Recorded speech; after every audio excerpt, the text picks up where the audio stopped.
right now, no severe thunderstorm warnings. So just want to say that first and foremost.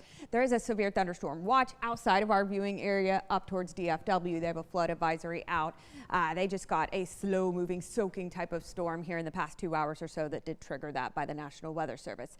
Again, we're not seeing it severe, but we're just under the severe threshold for one cell that I'm going to zoom in on here. But you can see east of I-35, other than a couple of very isolated small storms that are bubbling up east of College Station as well, the bulk of the precipitation right now is closer to that frontal boundary that is entering our western counties right now. You can see near San Saba, but especially south of there, down towards the Texas Hill Country outside of our viewing area, moving into San Saba, Lampasas counties to the northwest of Cove. That is where we're seeing the more significant activity, but especially to the north of Kingsland there, north of Llano as well. Moving into San Saba County, though, this cluster of thunderstorms have it's strengthened slightly here in the past 15 minutes or so, I will say, just under the severe threshold, which would be quarter-sized hail. They were reporting Nichols hitting the ground just about 30 minutes ago. So there is a little bit of a hail core there. We're going to continue to refresh this and refresh this. It's saying also torrential downpours. Now, I'm not seeing the blues here and the hail size. It's looking like it's potentially just under that threshold again.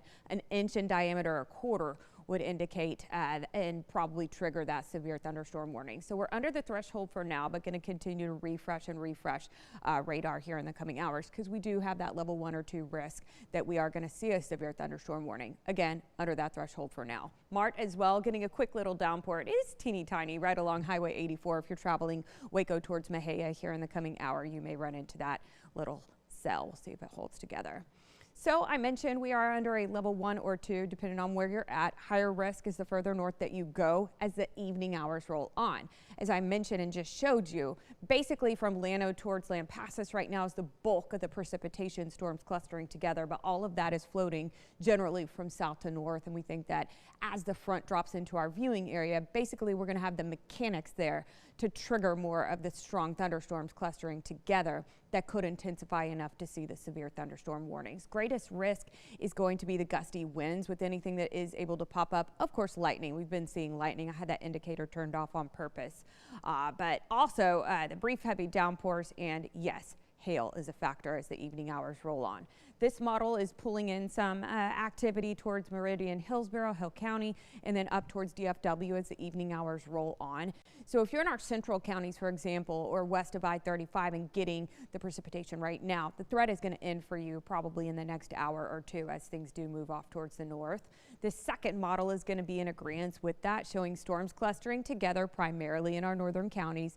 We could have a little bit more activity over the coming, I'd say, 2 hours or so in our central counties, but generally everything is going to start to float off towards the north. You can see precipitation could still be ongoing, but is going to be lesser and lesser so is the late evening. I'm talking post sunset when we're going to bed tonight type of time frame.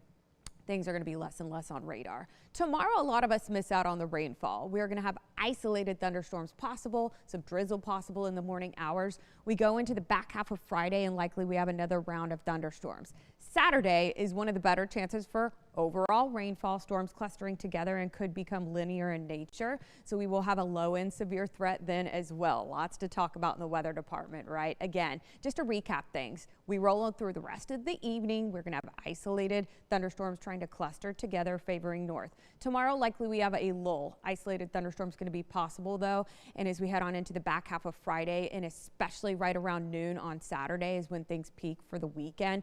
We likely see another round moving through. Potentially, we are seeing upwards of 2-3 inches of rain just between now and Sunday, and even more chances for next week. So we officially flip-flopped this forecast, Bailey.